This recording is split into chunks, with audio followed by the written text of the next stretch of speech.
This is the new McLaren Sabre, and it's yet another special McLaren. More special than the Senna, but less special than the Speedtail, I think. McLaren has a lot of special cars, but frankly, I think it's worth reviewing them all, so today I'm going to review this one. Before I get started, be sure to check out Cars and Bids, which is my enthusiast car auction website for cool cars from the modern era. We've had some great sales recently on Cars and Bids, including with Ferraris. We recently sold a 575M for just under $131,000, a good sale for a great car with the HGTC package. We also recently sold this 456 for $83,000, a gated 6-speed manual V12 Ferrari, and this 612 sold for $90,000, which is good money for a special car. If you're looking to sell your Ferrari or any other cool car from the modern era, Cars and Bids is the place to do it. You'll get the most views and the most money. And if you're looking to buy a special enthusiast car, we have daily auctions and great selection at carsandbids.com. I've borrowed this McLaren Sabre from the Triple F collection, which is an amazing collection of cars here in Ohio that has some truly unbelievable vehicles. Koenigsegg, Pagani, Ferrari F40, new Ford GT, everything, and they use them all. They drive these cars, they enjoy them, it's incredible. You can follow the Triple F collection on Instagram, and you should if you actually want to see these incredible modern day supercars and hypercars getting used. Check out the Triple F collection by clicking the link in the description below. So let's talk about the Sabre. This is based on the McLaren Senna, which I reviewed a couple of years ago, but this has more power and it's rarer. More power is a jump from 795 horsepower in the Senna to about 825 horsepower in the Sabre. The rarity is even more impressive though. McLaren is only building 15 units of the Sabre for the entire world. Except they're not really being made for the whole world. The Sabre is only going to be offered to McLaren customers in the United States. It's sort of a consolation prize for the fact that McLaren wasn't able to sell the Speedtail officially in the United States, even though about a third of all new Speedtails will actually be sold to US customers. But never mind that, the Sabre is another ultra limited production special McLaren, and today I'm going to review it. First, I'll take you on a tour of the Sabre and show you a few of its interesting quirks and features. Then I'll get it out on the road and drive it, and then I'll give it a Doug's score.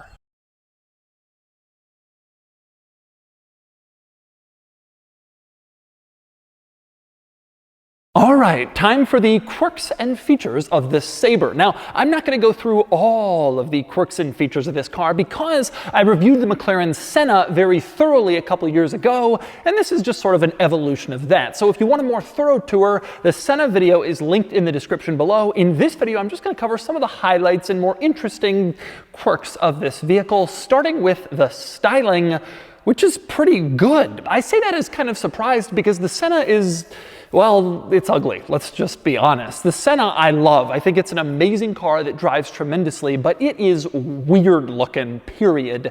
This kind of smooths out the Senna. It actually turns the Senna into a good looking car, which frankly, I didn't really think was possible, but clearly it is, because frankly, this is the Senna just with a fairly nice looking exterior. It clearly is sort of a more better looking Senna. That's pretty much the way I describe the Sabre from the outside. With that said, there are some rather interesting exterior quirks and features of the Sabre worth mentioning, and you're looking at one of them, this giant panel in the center of the car, sort of going from the roof all the way back to the rear of the car. I guess this is for aerodynamics. It's just down the very center and not very thick. The Bugatti Divo also had this. That was sort of the track version of the Chiron, but there you go. There's a weird center panel in this car. Maybe the only thing I don't really like about the exterior styling, frankly. Now, also in the back here, near this aerodynamic panel in the center, you can see it's surrounded by a bunch of holes, almost sort of diamond-shaped holes. I guess this is for cooling for the engine, but you can also use these holes to look in and see the engine, which is pretty cool. And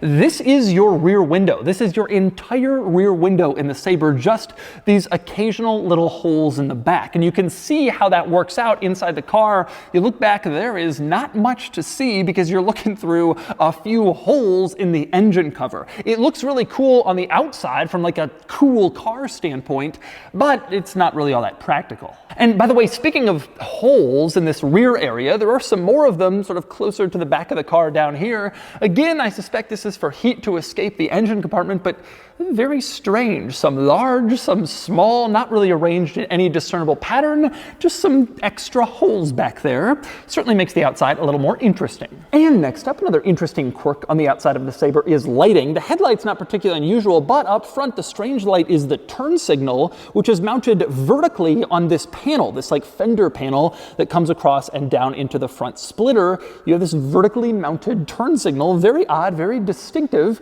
certainly an unusual look. And actually, when it comes to vertical lighting, it's the same story in back. The rear lights are also mounted vertically on the sides of this massive wing, and you can see where they're on. They have this very strange shape to them, different from just about every other car, but it is a neat way to kind of integrate the lights onto existing surfaces rather than create large and potentially ugly lights. So you have these vertical lights, both front and back, definitely kind of unusual. And by the way, since I'm out here, one other important item worth mentioning, the rear compartment, it doesn't open. You can't get back there. You can't see the engine unless you have specialized tools and you lift this whole thing off, which they tell you to not do unless you're a McLaren dealership technician. So you can't actually get into the rear compartment and like work on the engine or even see it. Interestingly, in this car, the same is true with the front compartment.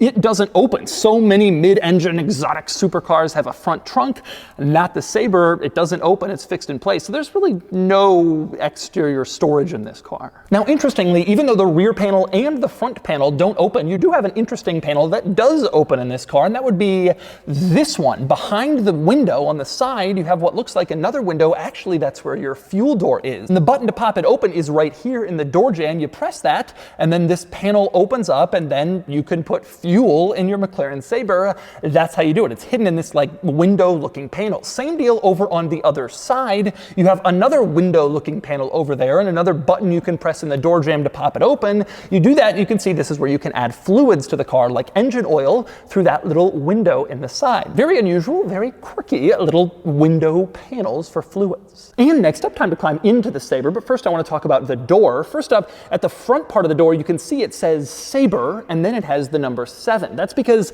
this is Sabre number 7. Like I said, they only built 15 of these. This is the 7th one, and I guess each Sabre has its individual number printed on the door there, so you can identify them all. But anyway, how about opening the door, which is kind of interesting. And quick glance, you don't really see a door handle in here. Instead, they got a little creative. You have to stick your hand into this little pocket, this little air intake, and then you can feel a little cubby with a rubber button on it. You press that, and the door pops up, and then of course from there you can just lift it open. Take another look at that. You reach in here, press, and that's where it pops open, and then the door opens up. But anyway, next up we're inside the Sabre, and there are a few interesting things in here. For instance, the gauge cluster swivels. If you press this little button to the left of the steering wheel, the gauge cluster will go from like a full screen display to swivel down and only show you like a partial screen display with a few very important items. Press the button again and it will swivel back into place and show you the full screen, so you can choose whether you want the screen or the smaller screen depending on your mood. It's also worth noting if you put the car in race mode, it's like most track focused mode, it will automatically swivel the gauge cluster down to only show you that little strip of important information, since it doesn't want to distract you with more items on the racetrack. That is pretty cool, swiveling gauge cluster. Now next up, it's worth noting, to access race mode, you press this little race button on the ceiling here, and that is how you get the car into race mode. And speaking of ceiling controls, there are a surprising amount of them, and they control some really important stuff. For instance, the door openers. Trying to get out of this car and pull the door opener, it's not on the door panel. Instead, it's this little latch on the ceiling. You pull that, and that is how the door pops open, and then you push it open the rest of the way. Same deal with the power window switches. They are also mounted here. You push them, and then the windows go up or down, depending on what you're pressing, mounted in the ceiling. The engine start-stop button is also mounted in the ceiling area. You get in the car, you don't press start-stop next to the steering wheel like basically every other car. It's up here, you push it, and that turns the car on. Probably the strangest control on the ceiling, though, is the fan speed control. You can see it here. You push that, you can adjust the fan speed. I say that's strange because every other climate control is integrated into the center screen. You adjust the temperature here, you turn on circulating air here, you turn on the windshield defogger here. Only the fan speed control is mounted confusingly on the ceiling, where it's a bit difficult to find. Kind of a strange strange decision, but McLaren makes some strange decisions. And finally, our last interesting quirks in this car, two of them sort of between the seats. For one, there is a camera up here. You can see this camera mounted on the ceiling between the seats. That is for racetrack driving. If you want to get on the racetrack and like watch your laps afterwards to see how well you were doing, you can use that camera to record your laps and then see how you were driving, which is a neat touch in a track-focused car like this. Also between the seats, you have yet another plaque sort of in carbon fiber that says Sabre, and again tells you which Sabre number you have, in this case number 7. That little plaque there makes you feel just a little bit more special than in a Senna. And so those are the quirks and features of the McLaren Sabre. Now it's time to get it out on the road and see how it drives. All right, driving the Sabre. And I have to say, the Senna was one of the most amazing drives, gotta put this window up, that I've had. That car was so precise, so fast, so quick to change directions, an unbelievably immediate car, and just so insanely capable. It was amazing. So this car has more power than the Senna, and it looks better. So is it a better Senna? Whew, listen to that. God, it is so quick. It is so incredibly quick. When you accelerate, the speeds go up so fast. Obviously, all these cars do, but the gear changes are so fast. It is such an instant car. Woo, listen. Crazy. Man, this car is just so fast. I will say it still pushes hard into corners. The steering is very good, but I have to say I feel like there's not quite as much of a precision as the crazy Senna. The Senna was insane, almost to a detriment. I mean, it was just difficult, but in a cool way. If you want to take it on the track, if you want to have the ultimate performance McLaren, that was it. This, it's just like on the outside, frankly. It's like the Senna has been smoothed out, like the Senna has been refined. Dare I say improved? You know, I love the Senna and I love how quickly it did everything, but if I had 10 cars in my exotic car garage, that wouldn't be the first choice, because you know you're going to go out and get beat up. This car definitely beats you up less. In fact, I have to say, surprising to me, this car is reasonably tame when you're just kind of cruising around. And it also sounds like there's a little bit less insanity in the sound versus the Senna as well. Have they improved the Senna? That's a question of what your definition of improved really means. Do you believe that, you know, you'd rather have the hard-edged, crazy, insane car? Well, then no. I bet the Senna is a little quicker, you know, to corner. And I wouldn't be surprised if, despite this car's little extra power, I wouldn't be surprised if the Senna is actually a little quicker on a racetrack, especially one with a lot of curves. But, you know, the Senna really is a car that'll beat you up every day. This is sort of a more refined version of that, but it still has all the insanity. It has the insane power, it has the insane appearance, and a lot of the craziness of the Senna translates to this car. It's kind of an unusual mix, and frankly, it's one that I actually like.